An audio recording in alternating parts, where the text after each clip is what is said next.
And hello, my students. I'm excited to be with you. This is your favorite teacher, Mr. Jacobson. And today we're going to talk about the Old Kingdom, which is in ancient Egypt. And I love talking about Egypt. It's so fun. There's so many really cool details to learn about Egypt and the way they live their lives. And of course, the Great Pyramids and all the other many really cool things. So let's begin. It all begins at the Old Kingdom. So, first thing we need to know is who is Pharaoh? Now, Pharaoh started out as a pretty much was the person who lived in the grand palace. Pharaoh means great house. All powerful ruler who guided every activity. His word was law and it had to be obeyed. So here's a picture. This is what the Pharaoh looked like in the Old Kingdom. This is what the Pharaoh looked like in the Middle Kingdom with a different hat. And then this is what the Pharaoh is going to look like in the New Kingdom, which is the last of the Egyptian kingdoms. So today we're only talking about the Old Kingdom here. So this is, as you can see, this is the beautiful Nile River. And this is obviously a huge palace of some sort. Obviously where the Pharaoh would live, since his name literally means great house. So why did Egyptians obey? Why did they obey the Pharaoh? Well, one reason was they believed that the unity of the kingdom depended on a strong leader.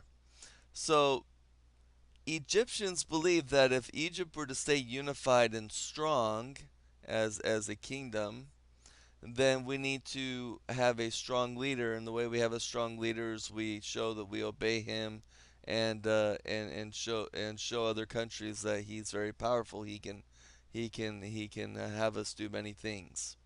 Another is that they considered Pharaoh to be the son of Re, the Egyptian sun god. Now Re is the same as, if you heard of Ra, the Egyptian god Ra and Re, they're the same.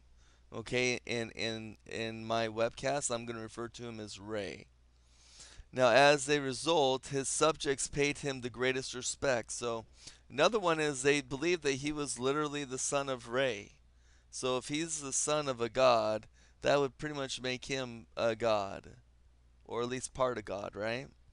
And so when Pharaoh appeared in public, people would play music, flutes, cymbals, bystanders along the road. They'd bow down, smell the earth, or touch their heads to the ground, showing that this man is greater than all of us. So here's, if you want to look here, this is the god Ray. And as you can see above him, this is how you can notice the god Ray. One, he has like a falcon, hawk head looking thing, but he has the sun up above him, and around the sun has this serpent snake looking that's wrapped around it. And of course, this is the head here. So this is pretty much how you could tell. So if you want to go online or look at old hieroglyphics of some sort or Egyptian murals, you could easily see Ray in some of them. You can always tell if it's Ray by this symbol above it. And this is a statue of a pharaoh in the New Kingdom with the headdress, and above him you can see the serpent, very similar to this one right here, and that was this pharaoh's way of showing that he is the son of Re. So people believe that Pharaoh is more than just a man. The Egyptians thought their Pharaoh was a god on earth who controlled Egypt's welfare. He carried out certain rituals that were thought to benefit the kingdom. For example, he drove a sacred bull around Memphis, the capital city. The Egyptians believed this ceremony would keep the soil rich, and would ensure good crops. The pharaoh was also the first to cut ripe grain.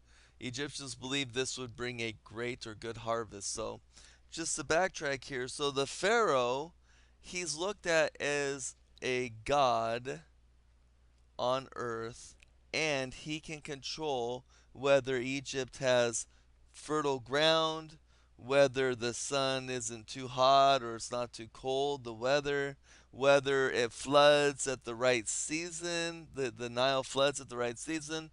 All these things they believe Pharaoh can control. So we better make him happy, because if we make him angry, then he might just tell the ground to start drying up and becoming dry and becoming unfertile. He could tell, and he could do everything the opposite that could cause pain and misery. So people believe that if they made Pharaoh happy, then great things would happen, and that their lives would continue to prosper. So here's a picture of Pharaoh and his wife, and they're cutting the first ripe grain of the ground, and they're offering up their offering to the god Re. And of course, it looks like Re is not only accepting it, but he's multiplying their offering.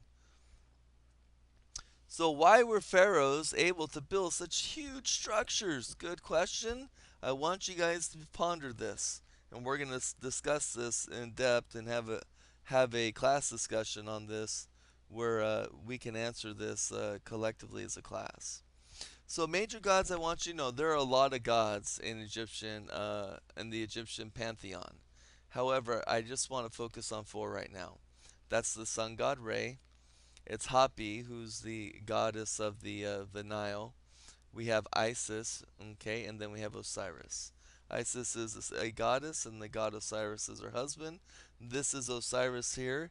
He's usually known by one. He's wears all white, meaning he's been mummified, and his skin is green because he is dead. So here's another picture of a bunch of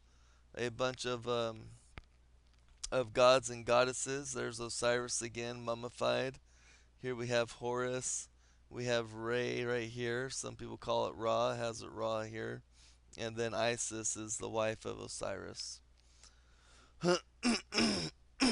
Now, one of the most important manuscripts written in ancient Egypt is the Book of the Dead. This was a collection of spells and prayers that the Egyptians studied to obtain life after death. Egyptians believed that the god Osiris would meet newcomers at the entrance of the next world if they had led good lives and knew the magic spells. Osiris would grant them life after death. Egyptians believed that the life after death was a better place than on earth. It was more peaceful. And so here's another picture of Osiris. And here is what we call a Book of the Dead. It centers around this individual here. This is either a pharaoh or some high government official of some sort who died, and they wrote this out for him. Here, the government official is being introduced by Anubis, and Anubis is going to weigh his heart with Ma'at, and Ma'at is like light, is like truth and order. And if his heart and Ma'at are somewhat even in the balance, then good things will happen. He'll be able to continue. If for some reason his heart is not as heavy, it's light with light means it didn't carry a lot of good service and good deeds in their life. Then this creature here, I can't remember the name. It's like part alligator, part lion, part cheetah, part hippopotamus. Anyway, this creature here will devour him right on the spot, and he's dead again. He could die twice. Um, but if he does pass, he moves to here, which looks like he did. And this is the god Ta, who's recorded all his good works. And then Re is standing here, introducing him to Osiris, who is the god of the underworld. Over here we have Isis, who is the wife of Osiris, and Isis' sister, which I don't remember her name. So mummification, okay, so embalming. So Egyptians would preserve their bodies so that their spirit can enjoy the afterlife by taking out the organs and drying out the body. So first they would take out, they cut open the body. I'm not trying to be too graphic here, guys. Please and please forgive me if your stomachs get queasy. Okay? They're going to cut open the body, and they're going to take out all the vital organs. And next they're going to drain it full of out of all the blood. And the brain, the Egyptians didn't even have to cut open the head.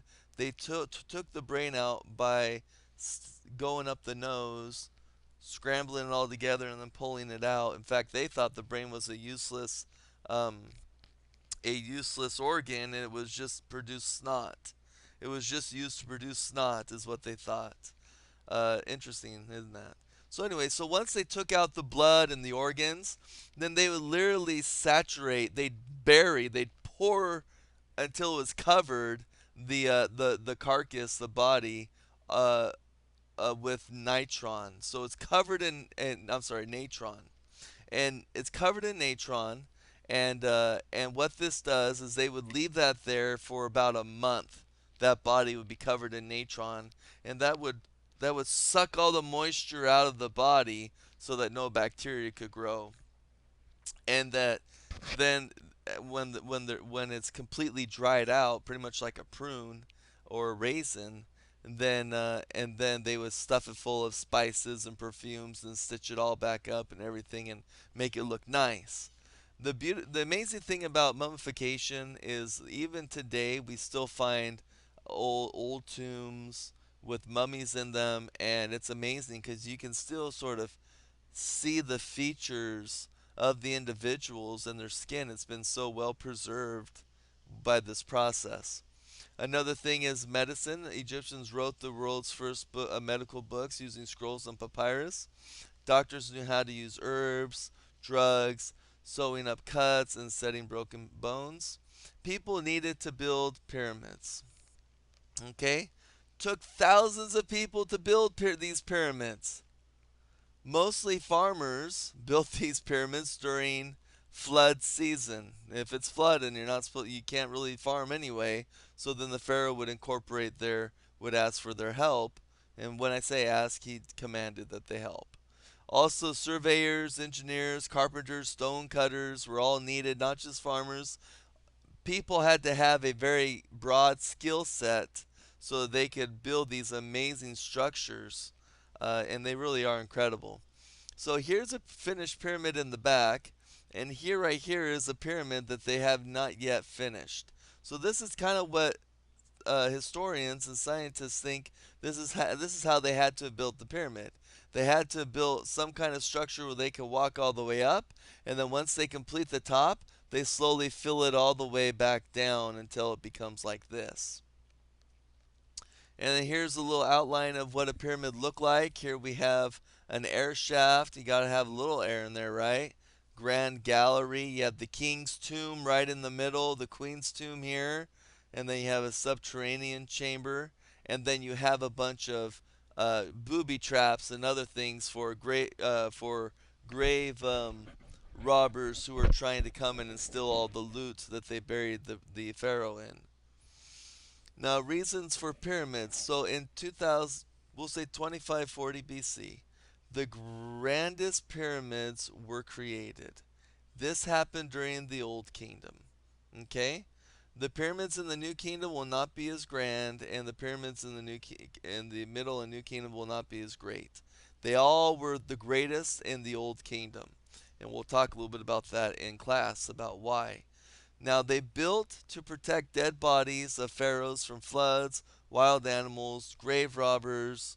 These were built for the pharaoh's tomb. All this work, 20 years of solid work for one, was built for one pharaoh to make sure that they had a safe place to be buried. Also, it held supplies that the pharaoh needed for the afterlife. So here's a pyramid in the Middle Kingdom, and here's like a caravaner. So you can see it's not too big. And then here's a pyramid built in the Old Kingdom. So here you can kind of compare the quality of pyramids both in the Old Kingdom and then eventually what would be called the New Kingdom. They did not put as much emphasis on it. Each pyramid had its own entrance facing north. To determine true north, the Egyptians studied the heavens and developed principles of astronomy. With this knowledge, they invented a 365-day calendar with 12 months grouped into 3 seasons. This calendar became the basis for our modern calendar today. And of course, I want to talk to you about the Great Pyramid Khufu, who it was named after the Pharaoh Khufu. So it has over 2 million stone blocks. Each block is 2.5 tons. So I want you to consider that. I think a car is about a ton, if not maybe a little bit over a ton. So this is 2.5 tons. 43 stories high. Obviously, Khufu is the largest of all the pyramids. It took 20 years to build. And to remember, the Great Pyramid is truly a marvelous structure because the Egyptians built it without using any beasts of burden, special tools, or even the wheel. According to our historians today, they did not have all these things to create the pyramids. So that's pretty much it. So I hope everyone enjoyed today's webcast. Go ahead and write your summary, and I look forward to discussing all this with you at the first of the week. Until then, have a great weekend, and we'll see you then. Bye bye.